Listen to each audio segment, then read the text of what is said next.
Hello, my name is Guoyang. In this presentation, we will introduce our work in using 3D projection and augmented reality techniques to enhance nursing simulation.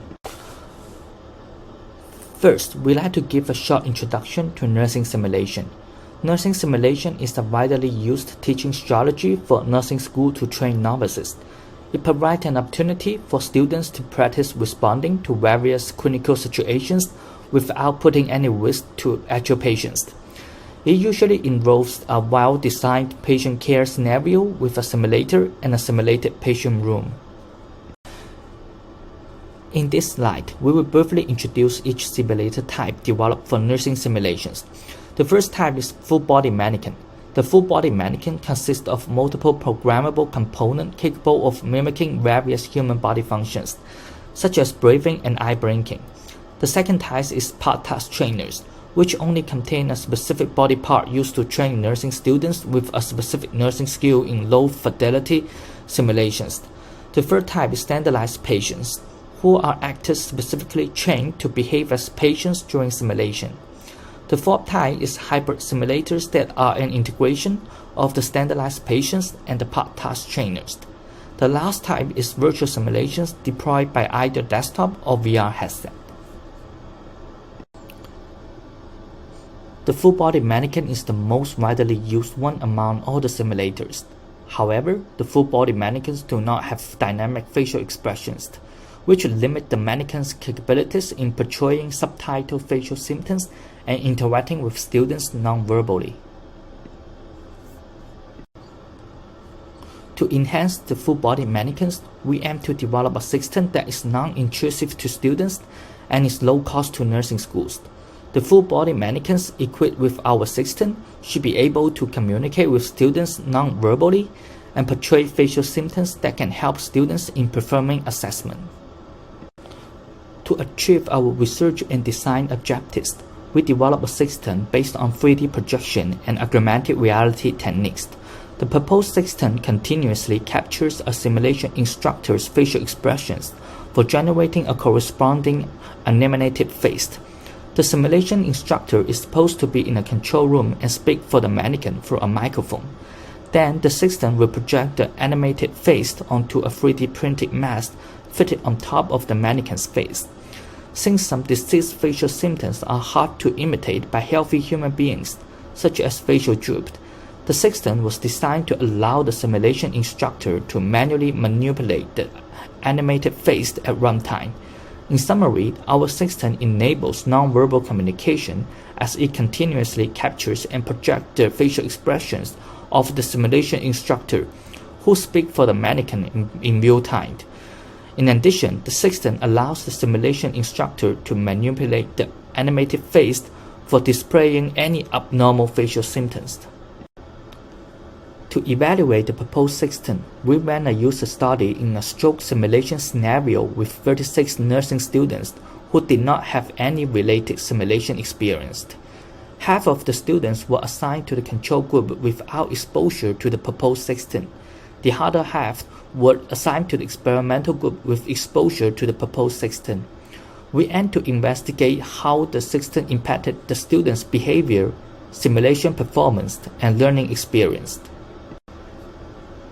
The stroke simulation scenario requires students to prepare a patient for knee replacement surgery. Initially, the students were asked to finish preparing the patient for the surgery, report to the operating room, and send the patient for his surgery.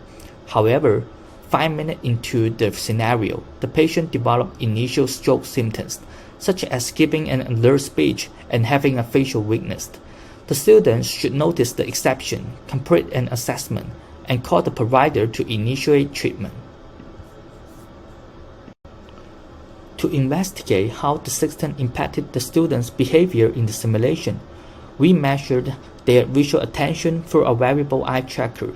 Specifically, since the vital sign monitor, partner, and mannequin are three essential sources to extract useful cues and make a decision, we investigated how students distribute their visual attention between these sources.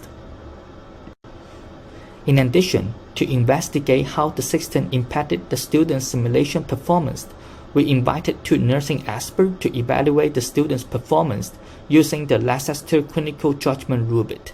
Moreover, the student must complete a clinical learning environment comparison survey to illustrate their learning experience during the simulation. Starting this slide, I will introduce the key findings of our user study. First, our eye tracking analysis illustrated that the experimental group students spent significantly more time fixating on the mannequin's face and less time fixating on the vital signs monitor and partner than the control group students.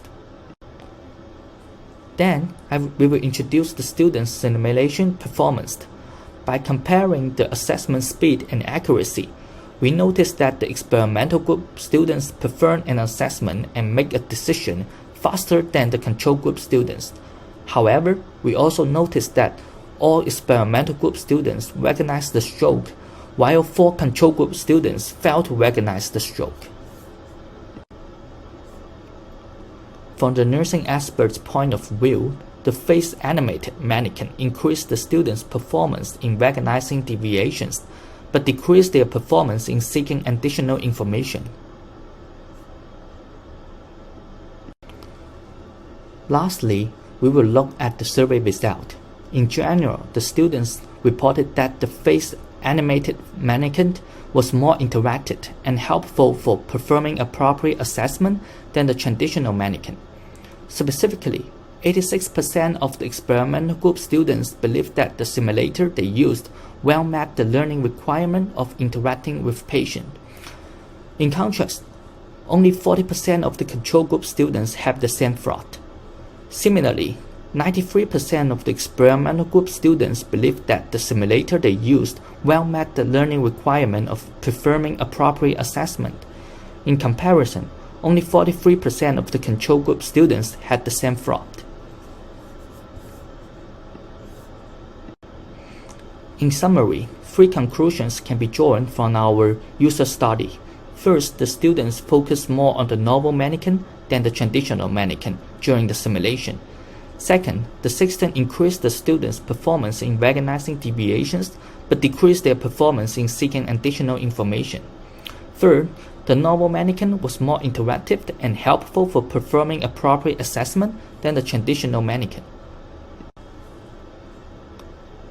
Thank you for listening to our presentation, and this is the end.